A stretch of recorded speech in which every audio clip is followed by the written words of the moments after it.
乡亲啊，继续来看这个南投县的无我地花推广协会，伫埔里的大坪顶来举办着敬天祈福的活动。除了拜托天公伯啊，保庇地方大丰收，嘛来宣导这个生态保育甲爱护土地环境。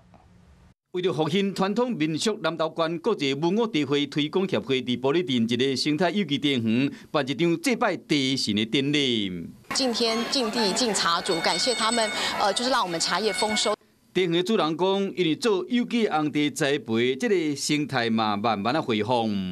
有一些保育的穿山甲、山羌啊、山猪啊，然后一些保育的鸟类啊，它都回来了。 因为有机田园变风景真水，除了推广传统的茶文化，未来嘛使结合生态观光游览。应该可以结合一心里，好，这个台湾白鱼，好，以及他们生态有机社区发展产业的部分。这个田园要入选全国10大推荐有机田园的评选，真重视生态保育甲环境的维护，这是茶文化推广上好的所在。 华视新闻看起来，赶快订阅我们的华视新闻 YouTube 频道，欢迎按赞、订阅、开启小铃铛，最新最及时的资讯要提供给你。